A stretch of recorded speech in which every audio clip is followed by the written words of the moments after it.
Dans le livre des Actes, donc les tout premiers chrétiens, nous pouvons lire au chapitre 19, au verset 19. Un certain nombre de ceux qui avaient exercé les arts magiques, ayant apporté leurs livres, les brûlèrent devant tout le monde. On estima leur valeur à 50 000 pièces d'argent. Jésus a été vendu pour 30 pièces. Je ne sais pas, je n'ai pas recherché, mais je pense que ça faisait beaucoup. Alors, certains apportèrent d'eux-mêmes volontairement. Le roi Jacques, en Angleterre, dans les années 1480, je pense, s'est converti. Et il a donné la Bible à tout son peuple. La King James, la Bible du roi Jacques. Et il a fait brûler les livres de magie. Mais il a fait un décret, une ordonnance, c'était obligatoire. Il a retiré énormément de taxes et d'impôts à son peuple. Et il a fait en sorte de devoir passer par un parlement ou par une commission pour avoir lui-même de l'argent. Ses biens ne lui appartenaient plus en propre.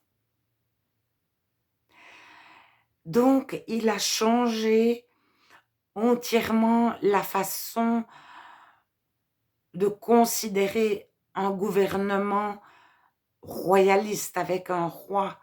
Il n'a pas changé de gouvernance, mais il a de beaucoup rendu la vie plus facile à énormément de personnes.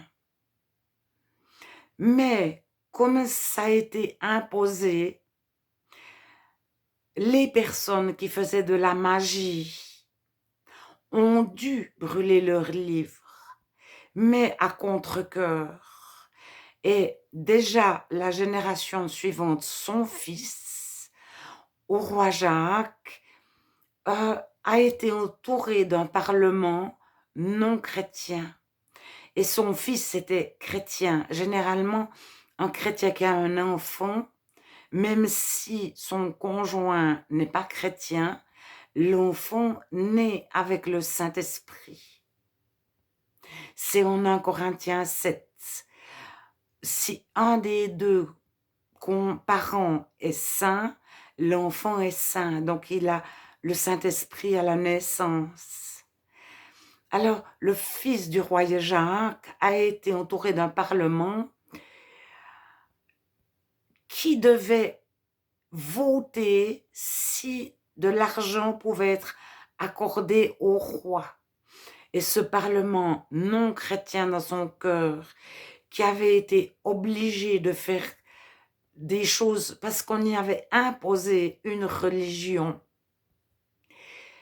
s'amusait de ne pas donner d'argent au fils du roi Jacques qui était décédé.